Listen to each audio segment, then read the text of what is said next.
Actually, this whole book was left to Hermione, yeah. Right. But the Tale of the Three Brothers was the one where she saw the mark of the Hallows. And one of a limited edition of only 7. Handwritten fairy stories illustrated by the author. This book is the first thing J K Rowling has written since the last Harry Potter novel was published.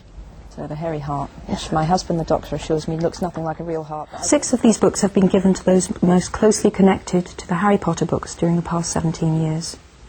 This 7th copy will be auctioned. The proceeds to help institutionalised children who are in desperate need. This is particularly particularly exciting, I suppose, because it comes so soon after the last book, and so this is what J K Rowling is doing next, isn't it? Well, it's what I've done next.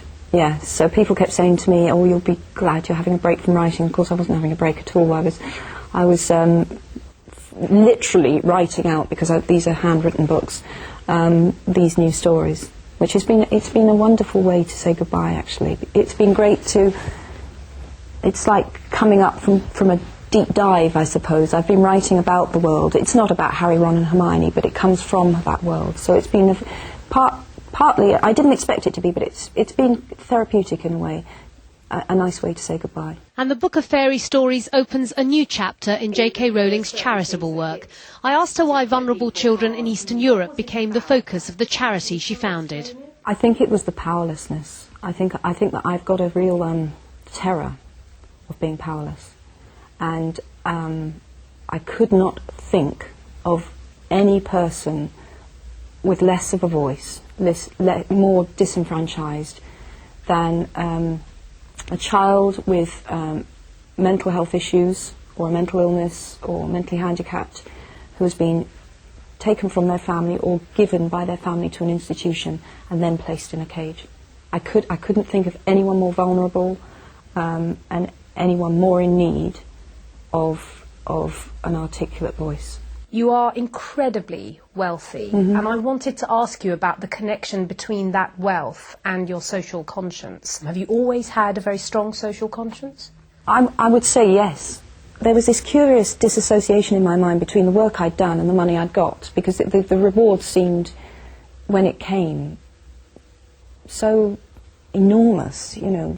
It was quite scary in a way, and large amounts of money, though no one should ever complain about having them, and I don't complain, I think they do bring a certain responsibility. If you're any kind of human being, then once you've fulfilled your needs and your family's needs, then I think if you're any kind of human, you're going to think, okay, well, how do I do some good with this? And I think most people in my position would do that. You've just come back from a tour in the States, where you made the news in all kinds of ways, not least because you revealed that Dumbledore is gay. Had you always seen him as gay in your mind? Yeah, always. No one ever asked me, has he ever been in love or fallen in love? No, people were very focused on what happens to Harry. So I'd never been asked the direct question. And because I'd never been asked the direct question, and also because to answer it would immediately flag up an infatuation that happens in book 7. And I've never said it. If I'd been asked, though, I would have said it, of course. Each cover of these books is unique. None will ever be published, as J K Rowling holds the copyright. And the one which will be auctioned is relying on the considerable cachet of the Harry Potter brand. Razia Iqbal, BBC News.